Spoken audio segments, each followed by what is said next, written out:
there, Facebook. It is Vanessa here again, your speaker, trainer, and coach from Live, Love, Give.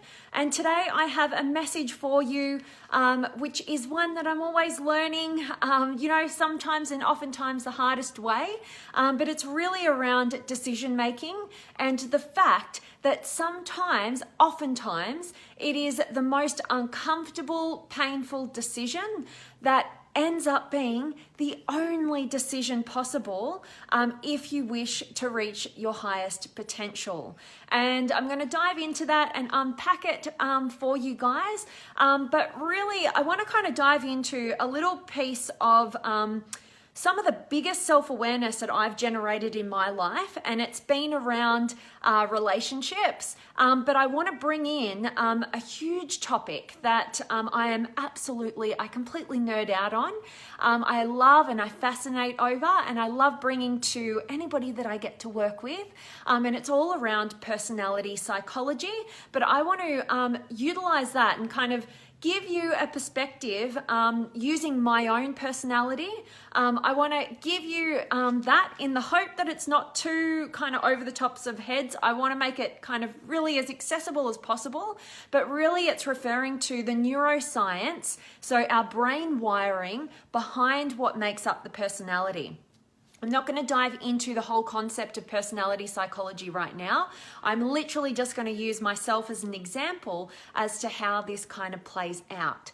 All right, so recently in my life, I've had an amazing friendship have to come to an end. And it's been really challenging, and really predominantly over the last 3 weeks, I have not felt like myself at all. And I've really been caught up in this back and forth, like what should I be doing? What's healthiest? What's the best option here?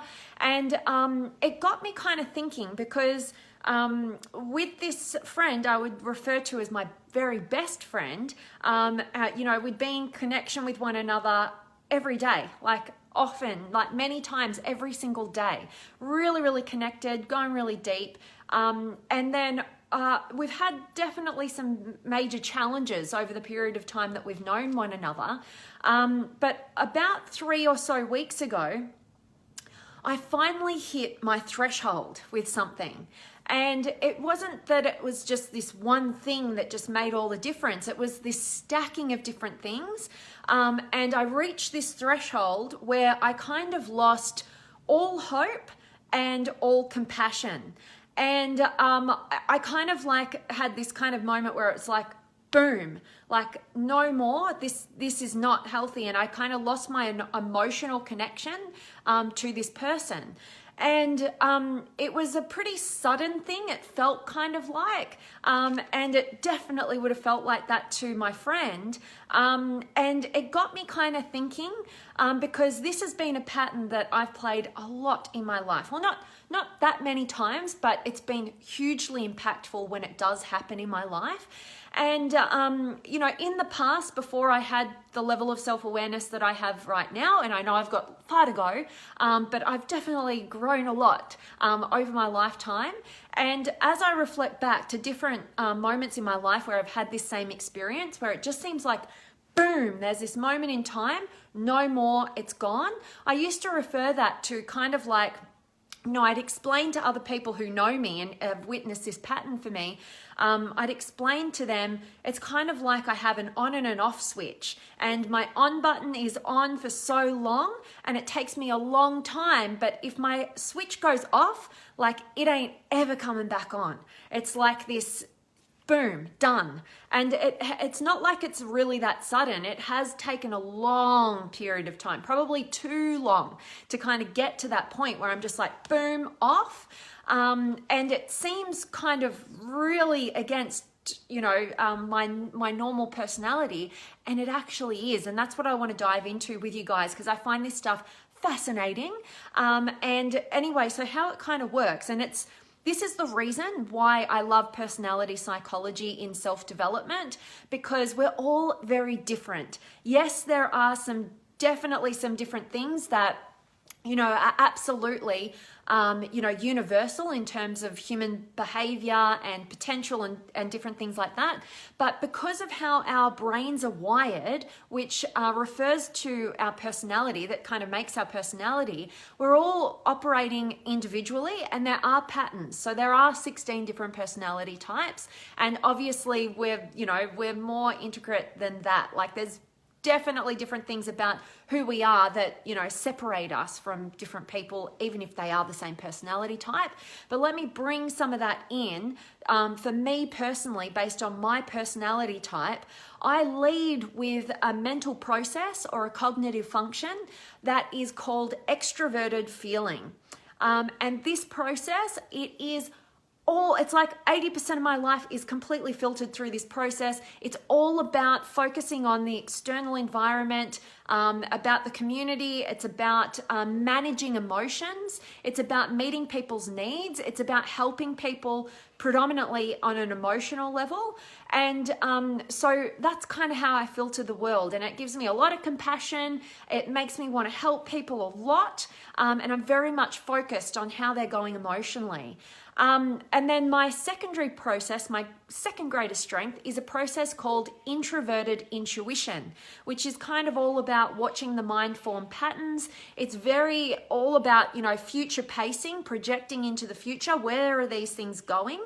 And that gives me a lot of hope when I'm in relationship, because I project into the future and I can see how great this could be, how much potential there is.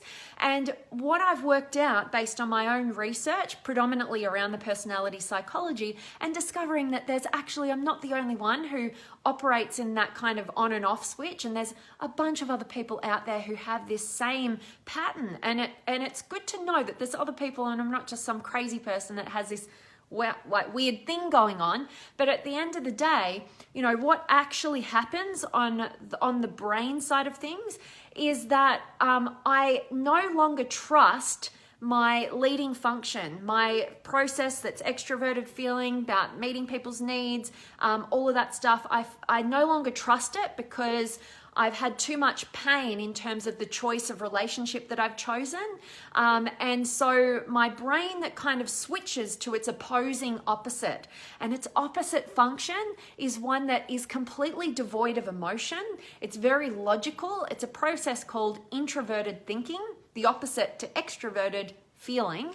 And it cuts off my compassion. And it also, in conjunction, simultaneously, what happens is that process that's projecting into the future, seeing the potential, it's projecting into the future and it says, no, this is not headed in a good direction. This is not healthy. So I lose my hope. I lose my compelling future with that person. So I've got lost compassion, lost hope for the future, and that is like what happens to me in the brain that makes me in the external world go switch is off, right? And to the outside world who don't get it, it can seem super harsh. I get that, when we think about that happening, but it is not an easy, comfortable thing for me to do. It definitely does not feel good, and it has taken me a long time to reach that threshold. I have a pretty high tolerance for managing high amounts of emotional conflict, challenge, all that sort of stuff.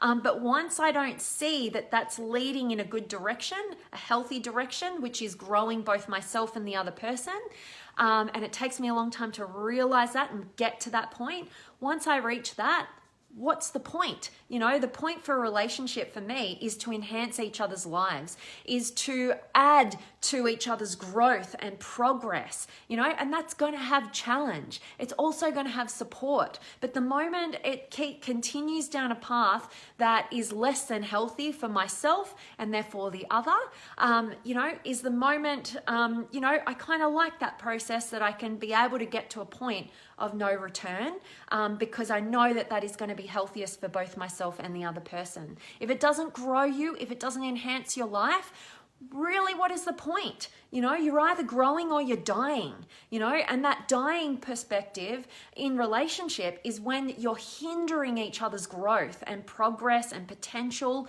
And, for this particular relationship, I've contemplated it in depth, particularly over the last 3 weeks. And what I've come to really feel and believe is that we kind of become each other's comfort blankets. Where we could kind of call upon each other, but it was actually making each of us play small rather than stepping into, out of our comfort zone, having courage and growing to our highest potential. And in fact, we were just limiting one another and staying in this kind of comfort zone that wasn't healthy. It wasn't growing us. It wasn't building our self-esteem. And as sad as it is, I can't find another solution to go back to believing that that's going to enhance each other's lives. It really does feel like, to me, it's been amazing. It's been brilliant. We've definitely, I feel, enhanced each other's lives, definitely brought challenge and growth to one another's lives, definitely had some fun along the way and created great memories. But, at some point we need to be courageous enough to realize that sometimes the most uncomfortable, painful decision is the only one that we can make if we are choosing to reach our highest level of potential. And that doesn't mean we have to regret or feel bad about relationships. Be grateful for everything that has happened, and then look to the future and have the courage to go, okay, even if you don't know what the impact on the other person is, if you know it's not good for you, if you know that it's not enhancing your life, guaranteed it is not good for that other person, and it is not enhancing their life either. So get out of the fear of disappointing others, of hurting others, and realize and recognize that whatever is healthiest for you is definitely going to be the healthiest for the other person, and have enough courage and confidence to venture out of your comfort zone into the unknown, knowing that you are aligning with what's true to you and you have the courage to choose love over fear. All right, so definitely hope that me sharing this with you guys today has been valuable. Hope it hasn't been too weird, talking into the personality psychology. I know that, those different terms like extroverted feeling, introverted intuition, they can be kind of like, oh, what's easier than that? But I just wanted to reiterate it in a way that you could see how I'm using that framework to get higher levels of self-awareness. And with higher levels of self-awareness, we make our best, most informed decisions, no matter how challenging and painful and uncomfortable they may be. We make the decision that moves us in the direction of our highest potential and is best for everybody in the long run.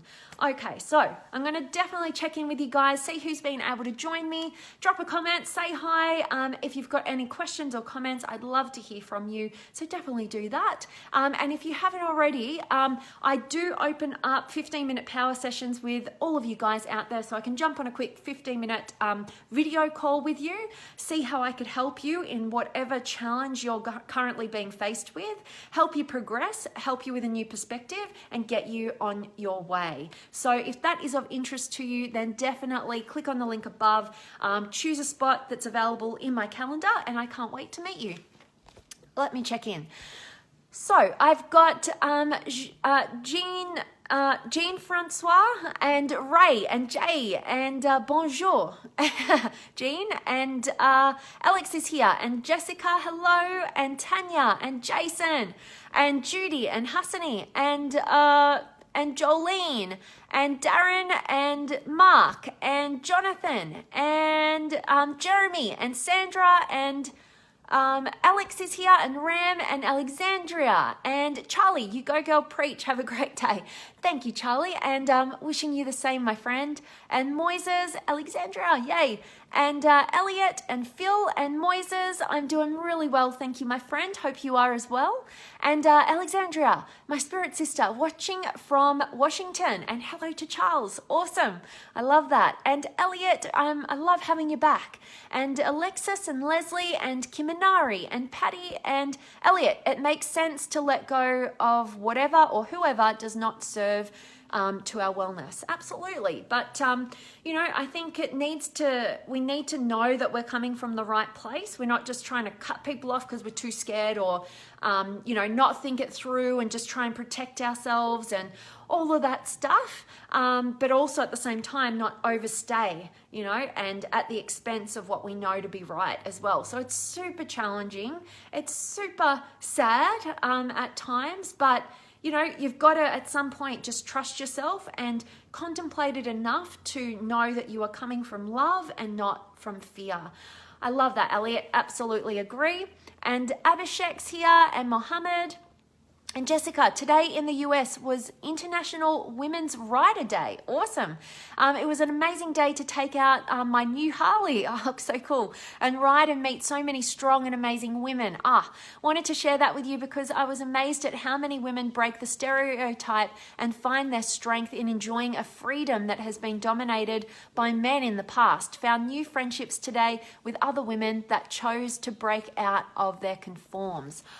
Boom! I absolutely love hearing that, Jessica. That's so cool. Going for a ride on your Harley and meeting beautiful, strong women. Absolutely. Thank you so much for sharing that. And, I've actually got some courses going on this year that are keeping me in Australia.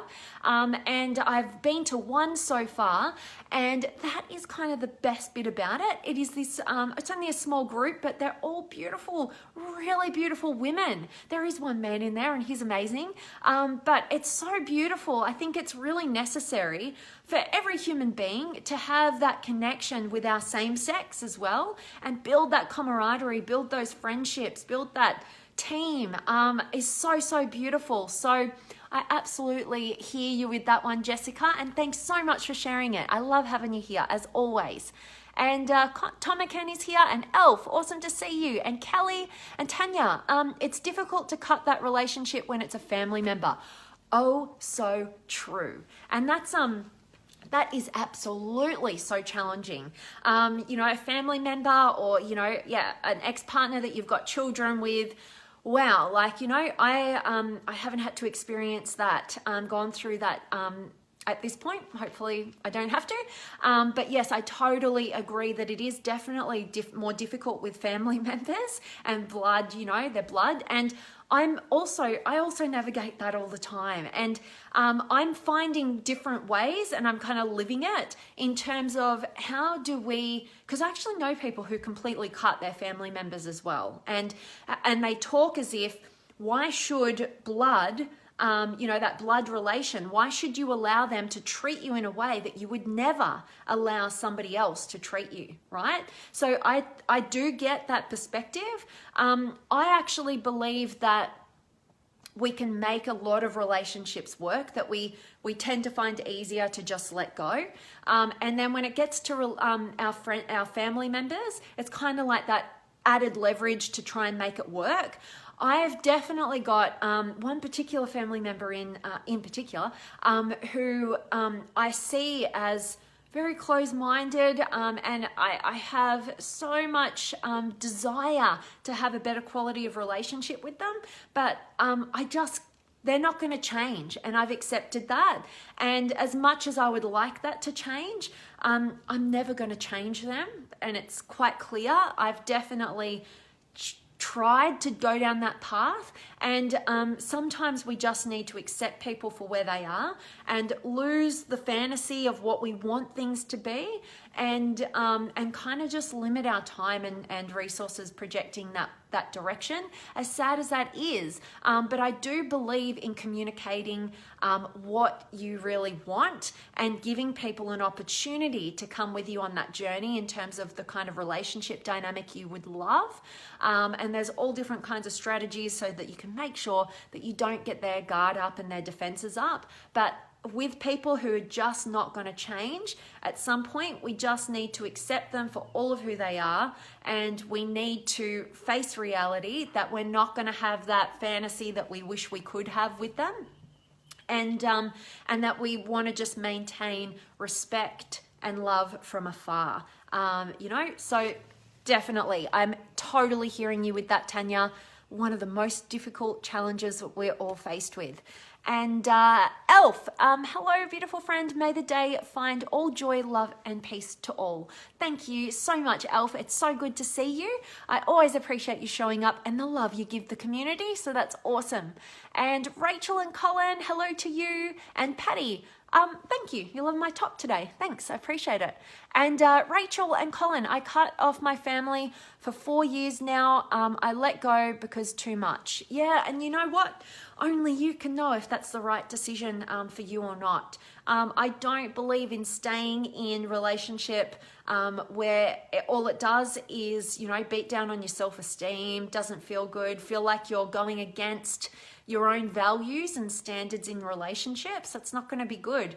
But I really do believe in getting crystal clear on what you really want and having the courage to communicate that openly, and definitely making sure that you're shifting perspectives and getting inside of and understanding from their perspective as well, without just thinking they're totally wrong and they need to make all these changes, and if they could change, we could finally have this great relationship. No, you've got to empower yourself. You've got to look at yourself too, and you've got to look from their shoes, because oftentimes we're just sitting in our own subjective world, looking at what people are doing wrong, and we're actually not gaining the understanding from shifting perspectives, putting ourselves in their shoes, seeing what's going on in their world, getting curious enough to ask before we, condemn and cut off. But then at some point, if you do find you can't change them, it's not healthy for you, it's a super courageous move when you're coming from love to cut off from family members or anybody close to you in your life. But you've got to back yourself. And from my experience, when I back myself with integrity and I know I'm coming from love and not fear, I always reach a new height of my potential. I always step into a new trust, new self-love, new courage to reach new heights. And it is always profound. So, I think that we get these different feelings and we get these different experiences, and only you can know if you make the right decision. It's going to feel like you did, or it's going to feel like you didn't. And that's just how it is. So I really appreciate you guys sharing that with me, Rachel and Colin, and Jelma's here, and San and Alan. I'm loving that you're loving my talks. Thank you so much. I really appreciate you being here, and really grateful to know that you find value here. That's touching my heart.